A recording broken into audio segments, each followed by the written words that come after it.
नमस्ते मित्रों, सभी को जय श्री राम। आज हम जानेंगे भगवद गीता का 7वां अध्याय, जिनका नाम भगवद ज्ञान कहा जाता है।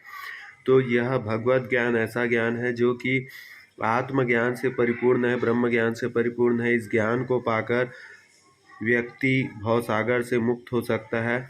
और यदि किसी अभी जैसे पितृपक्ष पढ़ रहा है तो ये 7वां अध्याय अवश्य पढ़ें, और इस 7वां अध्याय को पढ़ने के बाद उसका पुण्य अपने पितर को दे, जिससे उनकी परम गति होगी।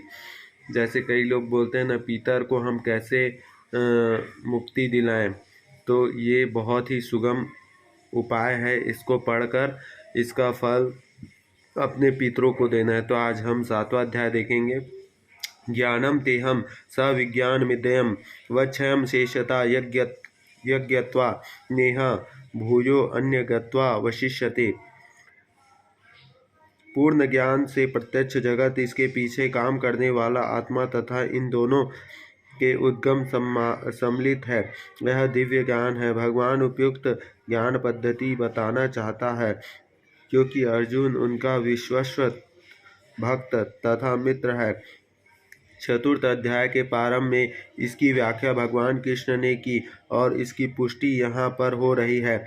भगवत भक्त द्वारा पूर्ण ज्ञान का लाभ भगवान से प्रारंभ होने वाली गुरु परंपरा से ही की जा सकती है। अतः मनुष्य को इतना बुद्धिमान तो होना ही चाहिए, वह समस्त ज्ञान के उद्गम को जान सके, जो समस्त कारणों के कारण है और समस्त योगों के ध्यान का एकमात्र लक्ष्य है। यह समस्त कारणों के कारण को पता चल जाता है तो सभी ज्ञेय वस्तुओं ज्ञात हो जाता है और कुछ भी अज्ञेय नहीं रह जाता। वेदों का कहना है कि कास्मिन् भागवो विज्ञते सर्वविदं विज्ञातं भवति। मनुष्याणां सहस्रे तु काचिदति सिद्धये यततामपि सिद्धानां काश्चिन्नमि वेति तत्वता। अर्थ सुनेंगे। कई हजार मनुष्यों से कोई एक सिद्ध के लिए प्रयत्नशील होता है, और इस तरह सिद्ध प्राप्त करने वालों में से विरला ही कोई एक मुझे वास्तव में जान पाता है। तात्पर्य: मनुष्य के विभिन्न कोटियों में हजारों मनुष्यों से शायद विरला मनुष्य ही जानने में रुचि रखता है कि आत्मा क्या है, शरीर क्या है और परम सत्य क्या है। सामान्यतः मानव आहार, निद्रा, भय और मैथुन जैसी पशुवृत्ति में लगा रहता है, और मुश्किल से कोई एक दिव्य ज्ञान में रुचि रखता है। गीता के प्रथम 6 अध्याय में लोगों को जिनकी रुचि दिव्य ज्ञान में, आत्मा, परमात्मा तथा ज्ञान योग, ध्यान योग और अनुभूति की क्रिया में तथा पदार्थ में आत्मा के पार्थक्य को जानने में है, किंतु कृष्ण तो केवल उन्हीं व्यक्तियों द्वारा ज्ञेय है जो कि कृष्ण भावना भावित है। अन्य योगों निर्विशेष ब्रह्म अनुभूति प्राप्त कर सकते हैं, क्योंकि कृष्ण को जानने की अपेक्षा यह सुगम है कि कृष्ण परम पुरुष है, किंतु साथ ही वे ब्रह्म तथा परमात्मा ज्ञान से परे हैं।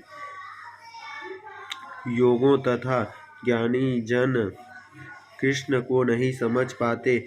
यद्यपि महंतम निर्विशेषवादी मायावादी शंकराचार्य ने अपने गीता भाष्य में स्वीकार किया है कि कृष्ण भगवान है, किंतु उनके अनुयायी इसे स्वीकार नहीं करते, क्योंकि भले ही किसी को निर्विशेष ब्रह्म की दिव्य अनुभूतियाँ क्यों न हो, कृष्ण को जान पाना अत्यंत कठिन है। कृष्ण भगवान समस्त कारणों के कारण है, आदि पुरुष गोविंद है, ईश्वर परम कृष्ण सच्चिदानंद विग्रह, अनादि देरागीत गोविंद सर्व कारणम। अभक्तों के लिए उन्हें जान पाना अत्यंत कठिन है। यद्यपि अभक्तगण यह घोषित करते हैं कि भक्तों का मार्ग सुगम है, किंतु वे इस पर चलते नहीं। यदि भक्ति मार्ग इतना सुगम है जितना अभक्तगण कहते हैं, तो फिर वे कठिन मार्ग में क्यों ग्रहण करते हैं।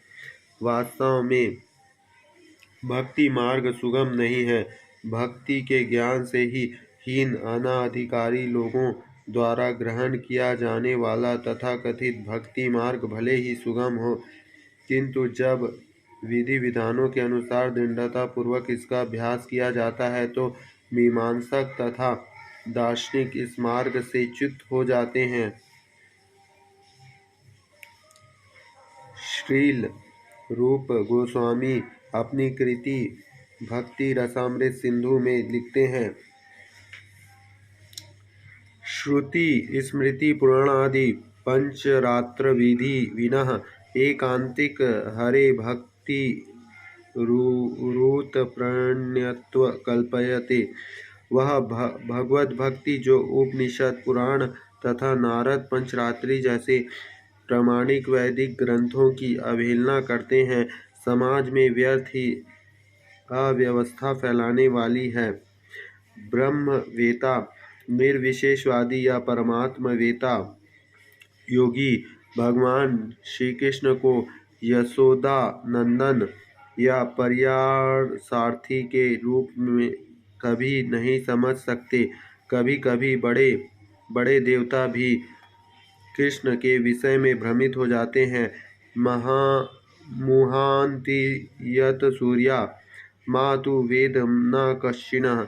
भगवान कहते हैं कि कोई भी मुझे उस रूप में तत्वता नहीं जानता जैसे मैं हूँ, और यदि कोई जानता है सा महात्मा दुर्लभा, तो ऐसा महात्मा बिरला होता है। अतः भगवान की भक्ति किए बिना कोई भगवान को तत्वता नहीं जान पाता, भले ही वह महान विद्वान या दार्शनिक क्यों न हो। केवल शुद्ध भक्त ही कृष्ण के अचिंत्य गुणों को सब कारणों के कारण रूप में उसे उसकी सर्वशक्तिमता तथा ऐश्वर्य, उनकी संपत्ति, यश, बल, सौंदर्य, ज्ञान और वैराग्य के विषय में कुछ कुछ जान सकता है, क्योंकि कृष्ण अपने भक्तों पर दयालु होते हैं।